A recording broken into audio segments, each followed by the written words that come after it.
Hello and welcome to today's Delta Credit Tip. So we hear it all the time, hard pull versus soft pull. What really is the difference and how does it affect your credit? Well, stay tuned, we're going to fill you in on today's Delta Credit Tip.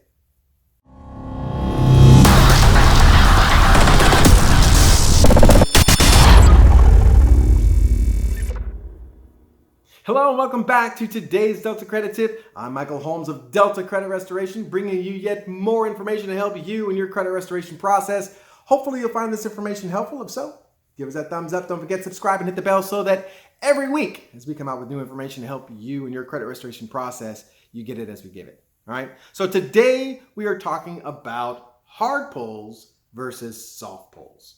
And first off, does it even matter? Is there really even a difference? Does it even matter to your credit? The answer is yes, right? So the thing about inquiries is that lenders don't like seeing a lot of inquiries because they think you're fishing for money. And if you're fishing for money, that means you have a need for money, which means there's something wrong. Not necessarily true, but that's what they're thinking. So if you are getting your credit pulled, a lot of times, it may not really affect your score so much because it's really not that big of an indicator. Not to mention, after about a year, those inquiries kind of lose their luster as to how much they really affect your score. But if you're in a lending environment, you're applying for a mortgage or something along those lines, and they see 10 different inquiries, right, in the last 4 months, they're going to potentially decline that loan. All right. So while it may not really affect your credit score as dramatically as, say, a charge off or a late pay or even a new account, the lendability side of it could suffer. All right. So let's talk about that hard pull versus soft pull. The hard pull really only happens when you are establishing a new relationship with a creditor, merchant, something along those lines, lender, right? When they pull that credit to establish a new relationship with you, that's when that's a hard pull, right? And again, what we've discovered is that if you apply for credit and you get it, your score goes up. You apply for credit, you don't get it, your score goes down. So, that could have a big impact on your score after the fact as well. But what really is a soft pull?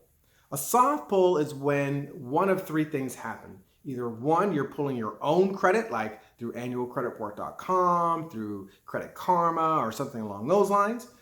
Two, when an existing relationship that you have with either a creditor or a merchant, when that merchant is looking into your credit periodically just to make sure that you're still a customer that they want to keep, that is also allowed. Now, I do want to mention that debt collectors are included in this category of existing relationships. And attorneys who are debt collectors do this all the time because it gives them leverage. If they see that you're applying for a mortgage, right, and you have to negotiate a debt with them and they pull your credit and they see that, they're going to make it difficult for you because they see you have a long-term goal, a major purchase you're trying to buy, and they're in the way of it. So they're going to leverage that and take advantage of that and make you pay them a lot more money, right? So again, any kind of existing relationship that you have with a merchant or a creditor or a lender, they do have the right to peer into your into your credit. Okay, that is considered a soft pull as well. Neither one of these instances are going to negatively or positively affect your score one way or the other. Okay, now whether you're doing a soft pull or a hard pull, what's important is that that merchant or creditor or whomever has had what they call permissible purpose. Right? That means that they have a reason to actually be looking into your credit report, and it has to be a justifiable reason, with one exception. And that is another soft pull situation where the bureaus are selling your information. Remember your relationship with the bureau, like we've mentioned in other videos. You are not really their customer. You're the natural resource that they buy and sell to the debt collectors, lenders, and creditors. Okay? And they have the right, unless you opt out, to sell your information to creditors so that you can get all these promo junk mail, emails, and letters throughout the year. Okay? And that's how they do that, is through the idea of selling your stuff. Okay? So if you want to avoid the peering into your credit as a soft pull by merchants and creditors, you're going to have to go and opt out with the bureaus. Now, if you're walking into a relationship where you're looking at doing a hard pull, to prevent the decline and it actually negatively affecting your score, what we always recommend is what we tell all of our clients is you got to go in as an educated consumer, right?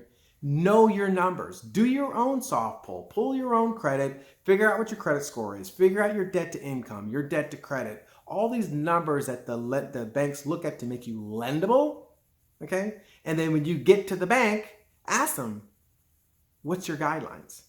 Because you already know half the equation, which is your information. Now what you need is their information.